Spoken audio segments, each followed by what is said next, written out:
Delicious dinner, Mrs. Mulligan. It certainly was. But as usual, I ate too much. Oh, I'm glad you enjoyed it, Mrs. Brown. I always figure when in doubt, serve pot roast. It's the third time this week she's been in doubt. You're a lucky man, Sergeant Mulligan. Very few wives can cook like that. By the way, what happened to Mickey? Oh, when he excused himself from the table, he said he'd be right back. I think he went to get a surprise for you. Maybe he's up in his room. Michael! Yes, sir. This is the first evening I've really enjoyed myself in a long time. Last night we went out for dinner, and just when things were going along smoothly, the host ruined everything by dragging out his home movies. Well, as far as I'm concerned, the showing of home movies should be made punishable by death. Have I got a surprise for you? Charles? Oh, Michael, I don't believe Mr. and Mrs. Brown would be interested in seeing your home movies. I'm sure he wouldn't. Now, Mom, I've known Mr. Brown much longer than you have. After all, he's been my boss for the past 3 years. I'm sure he's just dying to see these films, aren't you, sir? See, what did I tell you, Mom? Son, why don't you show your movie some other time? Tonight we'll all just sit and talk. Mr. Brown will like these pictures. You see, he's in them. Here, plug that in, and I'll go get the screen ready. What are you looking for, dear? My sleeping tablets. Be with you in a jiffy. What is this, CinemaScope? Oh, it's Army surplus. Oh, Michael, watch what you're doing. Oh, sorry. Oh, Mr. Brown, would you give me a hand with this, please?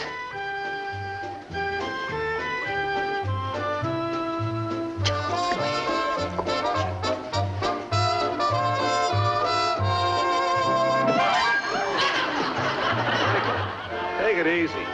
Oh. Sorry, Mr. Brown. Terribly. Excuse me, sir. Sorry. Sorry. Mulligan.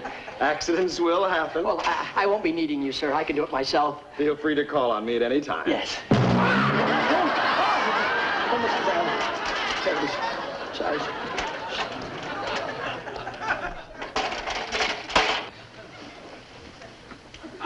While Michael's getting ready, I'll get the coffee. Thank you.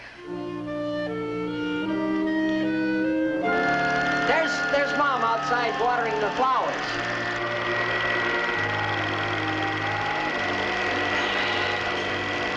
Michael, that's a horrible picture of me. I wish you'd burn it. Nonsense, Nell. You look like a movie queen. What on earth was that? Oh, that's Maxie, the neighbor's little dog. It's cute, isn't he? I ought to sign that dog up. I could build a show around it. Charles, what's that?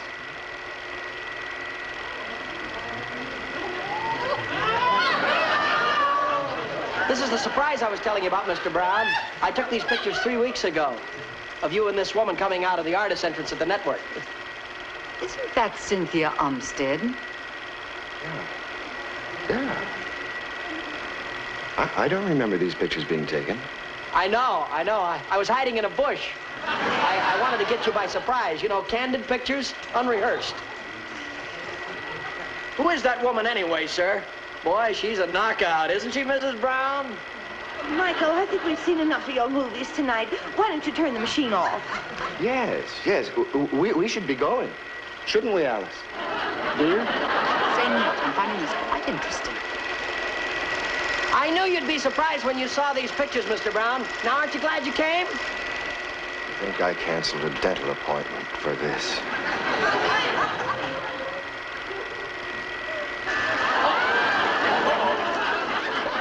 Film broke. Why couldn't that have happened sooner? I'll have it fixed in a jiffy. No, really, we must be going. I hate to leave, but I'm suddenly very tired of everything. Oh, I do hope you'll come again Just a minute, soon. Mrs. Alice. Let me get your coat. Alice, don't jump at any rash conclusions. After all, dear, we've been married too long to let a petty little thing like this upset us. Maybe we've been married too long, period. Oh, who was that lady anyway, Mrs. Brown? A friend of yours? Oh, Michael, why don't you go put your projector away? Cynthia Armstead is no friend of mine. Mr. Brown seems to be the authority on that subject. You beast! Alice! Oh, for heaven's sake. Thank you for a very lovely evening. Alice! Good night, Mr. Brown. Alice, wait a minute, let me explain. How do you like that? Got upset just because the splice broke.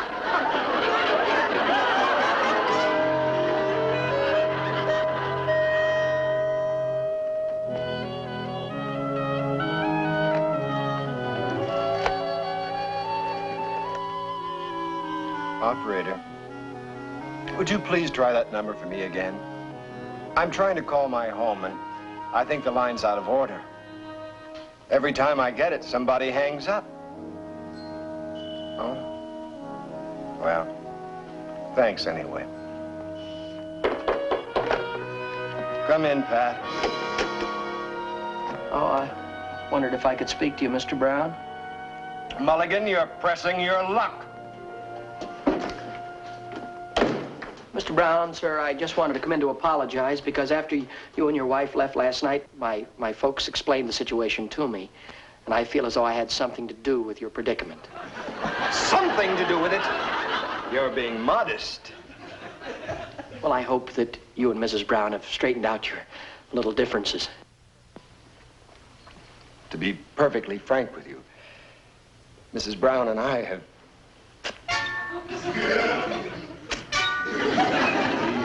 FT. Not really. Do you know what I had for breakfast this morning? Glass of warm tomato juice, cup of cold coffee, and a day-old biscuit. That's terrible, terrible. Do you know what I had? I had orange juice, some cereal, scrambled eggs, and Danish pastry. I'm not interested in what you had for breakfast. I'm so full of candy bars I could pop. Oh, and I had some sausage, too. Mulligan. And a peanut butter and dill pickle sandwich. Stop it!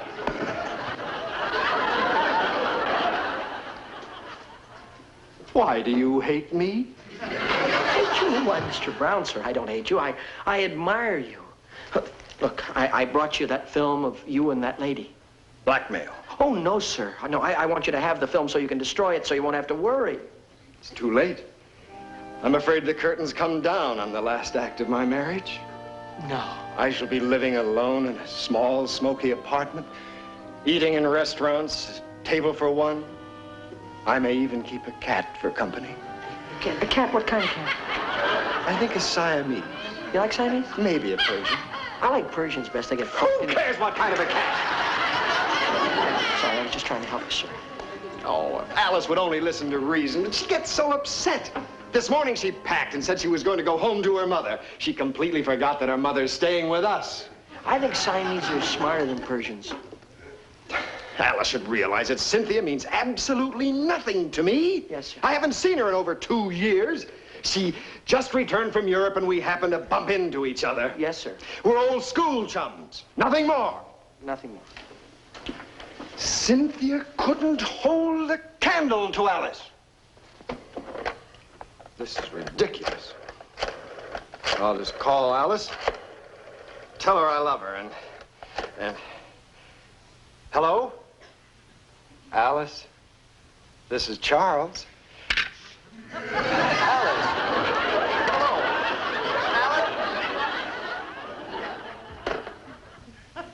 Alice? Still out of order. Mr. Brown, is there anything I can do? No, I'm afraid there's nothing anyone can do. The only thing that would convince Alice that Cynthia isn't out to hook me would be for her to go off and get married to someone else. Well, maybe she will. No, not Cynthia Olmsted. She's a wealthy widow and she aims to keep it that way. Now, if you'll excuse me, I want to look through the ads for bachelor apartments.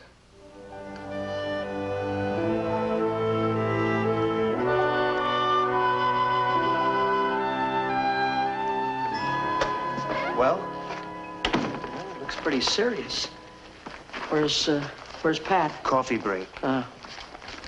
Does it look like divorce? Well, it doesn't look good. He's gonna get a cat, you know what that means. A cat? What does it mean? That means they're on the verge of... And all because of this home wrecker. Oh, yeah, do you mind if I read it, please? Society leader returns from European fling. Cynthia Olmsted, widow of the late hat rack tycoon J. Barnaby Olmsted, returned recently from a 2-year sojourn in the fun capitals of Europe. When questioned about her recent romantic interlude with Arab Prince Ahmed Abdullah. Abdullah, Mrs. Olmsted commented, "It's all off. He liked his polo ponies better than me. C'est fini." Hey, what does that c'est fini mean? That's French. French. Rough translation, I'm going to see my lawyer. Hey, that Prince is a pretty good-looking guy, huh? Prince Ahmed Abdullah. Abdullah. Well, it's too bad they had to separate. It would help Mr. Brown. Huh? How do you figure? Oh, Mr. Brown just told me the only way he could solve his troubles is if this Cynthia Olmsted would marry somebody else. Hey, Nick. Yeah? You know, this Prince Ahmed Abdullah. Abdullah, he's not the only Arab in the world, you know. What do you mean? Well, if this Cynthia goes for Arab princes, we'll introduce him to another one. What do you mean? Well, it'd be nice if we knew. Huh? Oh, no. No, Freddy. Oh, yeah. Freddy, no. Yeah. No, no. Yeah. Yeah.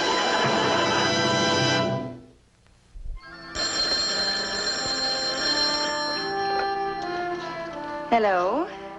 Speaking. Oh, yes. Send him right up, please.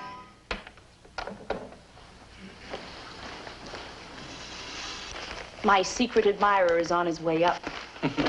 I'm not quite sure I like my brand new wife entertaining strange Arabs while we're still on our honeymoon. Oh, I think this will be fun, Ahmed, darling.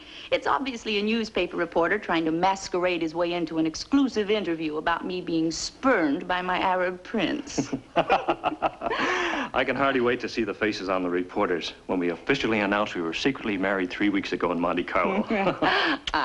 Now, you better hurry and hide in the back room, darling. That phony Arab prince will be knocking at the door any second now. If he wants to play games, we'll play right along with him. Right. Uh-oh. What is it? I just thought of something terrible. What if he isn't a phony Arab prince? Believe me, he's phony. When he telephoned to make the date this morning, I distinctly heard someone in the background holler, "Hey, Mulligan, hurry up. I want to try this turban on you." That is true. I've never heard of an Arab named Mulligan. No. Oh, you hurry. You have to change into your other clothes. We'll teach this artificial Arab a lesson he'll never forget. Don't overdo it, beloved. And remember, don't come out until I give you the cue. Just a moment, please.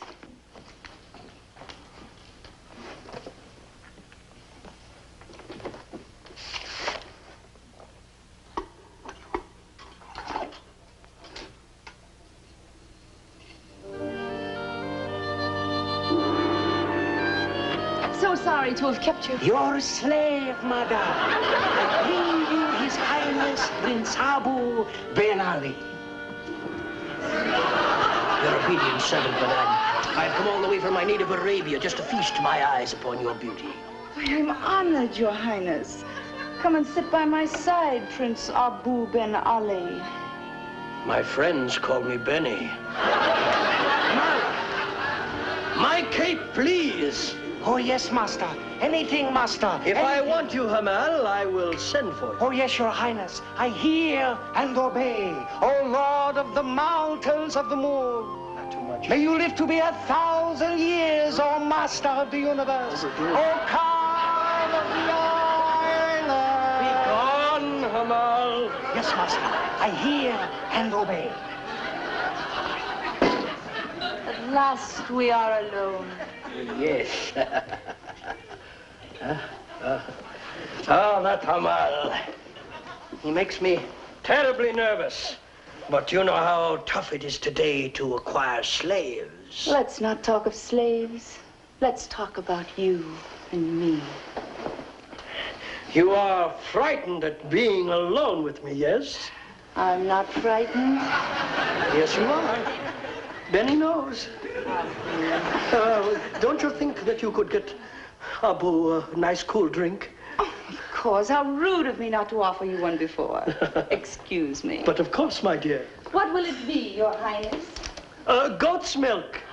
Pure Arabian goat's milk is all I ever drink. You undoubtedly have none about, have you? Why, I most certainly have. You do? Why, certainly. I always keep goat's milk on hand in case an Arab prince should drop in. I'll get you a glass. Oh, no, don't go to any trouble now. No trouble at all.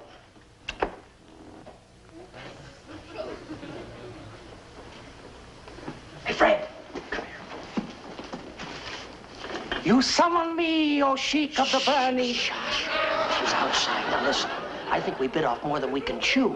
She's too anxious. Oh, Mick, you're doing great. She's falling for you like a ton of bricks. Yeah, but I didn't think that I had that much charm. When it comes to charm, you're loaded. Yeah. Well, I bet you forgot about Mr. Brown already. Yeah.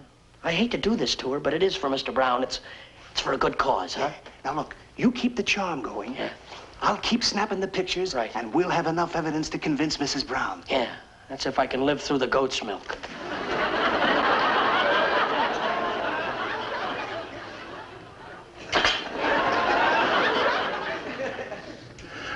Darling, aren't you overdoing it a bit? When a sly newspaper man comes here pretending to be an Arabian prince and asks for goat's milk, he's going to get it. But good. Mustard, too? Just a dash. For flavor. Darling, I must get back to my distinguished guest. And remember, don't come in until I give you the cue. Cheers. Here you are, Your Highness. I hope this meets with your approval. Thank you. Thank you. Ah! Why, Abu, there are tears in your eyes. I can't help it, my dear. It reminds me of home. Are you sure this is genuine Arabian goat's milk? But of course, darling. What year? Drink it, Abu. Drink it. Hamal!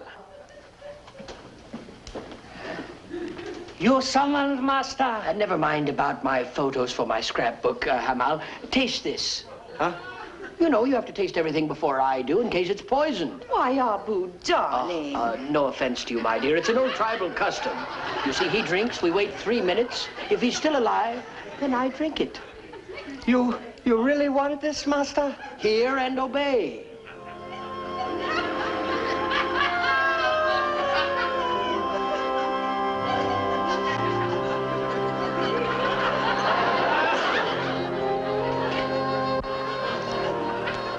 Well? A moment for meditation, Master. You're so dynamic, so vibrant, so... You're so friendly. Abu. It's delicious, Master. I recommend it for your pleasure. You wouldn't kid me now. You see, Abu, there's no risk. Your slave seems to be in the best of health.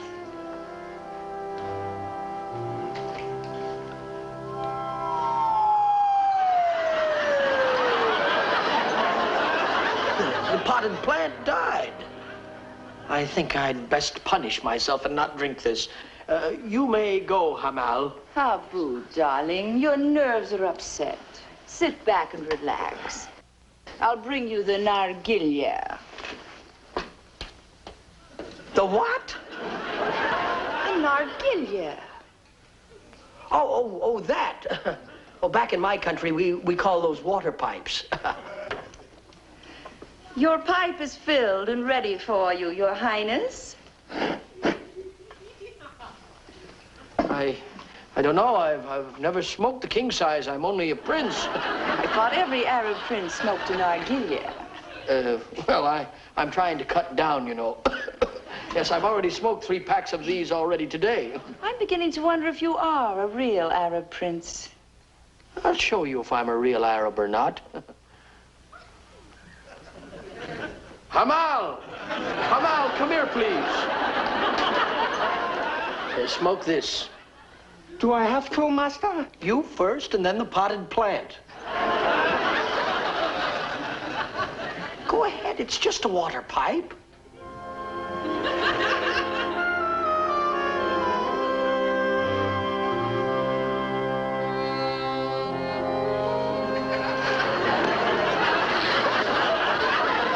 What's the matter? I should have never inhaled. Take the pipe and go and smoke it after dinner.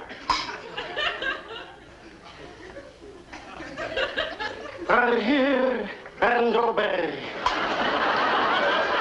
At last we are truly alone, Abu beloved. Well, it's very nice to be alone with you, my dear, but couldn't we just talk romantically for about 10 minutes? I can't help myself. I'm under your spell. Did you get it, Hamal? Hold it for one more. I had my finger over the lens. Pose for pictures later, darling. After we're married. Kiss me, Abu. This is the cue. The cue? Yes, the cue.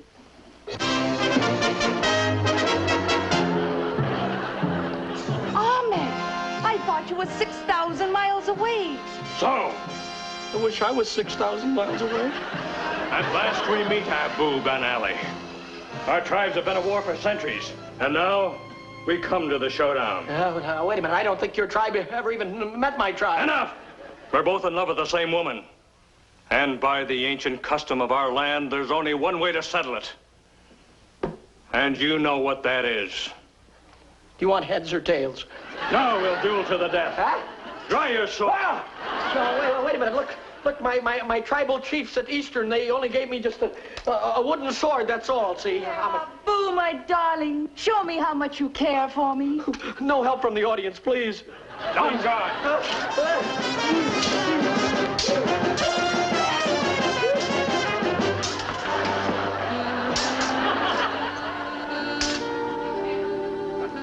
Just remember, Abu, one of us must die. It is so written in the stars. Look, maybe the stars could be wrong. Look, Ahmed, I'm not in love with Cynthia. I'm not even a real Arab. You can't fool me. You duel too well. May the better Arab win. Hold it.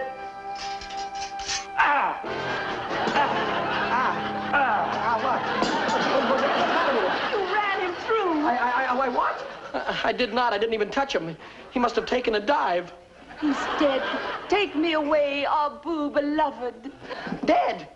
Well, that's impossible. Oh, look, Cynthia, I've got to tell you something. I'm not a real Arab prince. I'm not even in love with you. What are you saying? You spurned my love. You cast me away like an old shoe. No, please, now Life listen. isn't worth living. Farewell, Abu beloved. Now, wait a minute, Cynthia. Don't do anything silly. Don't. Cynthia, can you hear me? Gosh, so many people dying around here. I don't even get a chance to explain. Look, Freddy, you got me into this thing. Now, what am I going to do? Oh, please, will you? Now I'm going to have to call the police.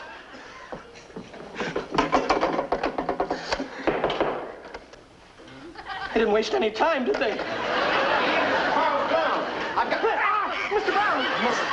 What are you doing? Devlin, what are you fellas... Great Scott! What have you done? I thought I was helping you and your wife out, Mr. Brown. Wasn't there any easier way, Mulligan? Oh, Charles, you should have been here. You missed the greatest show on earth. You should have seen the expression on the boy's face when he thought he killed me. Oh, Prince Ahmed. Of course, this is my husband, Prince Ahmed, Mr. Brown. Well, congratulations. How do you Your do? husband, you mean, and you're not dead. Of course not. We look.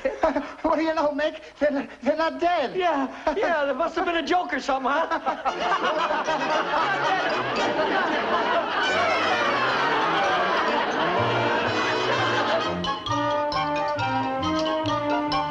better test it first to see that I've got it threaded right.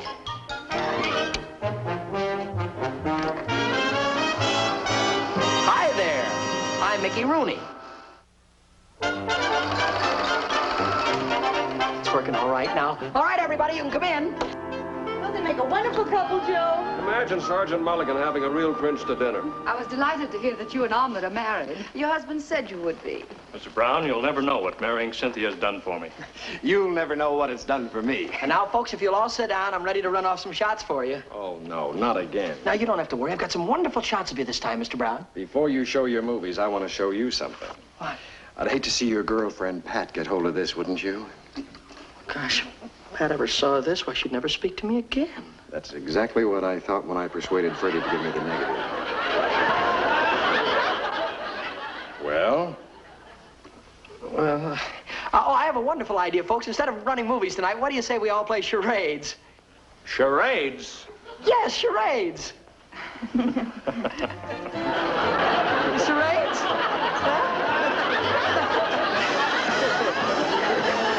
Mick and Rooney will be back in just a moment. Oh, and that was the word from the folks who'll be bringing you our next show. I hope you'll be with us then. Now, Gideon.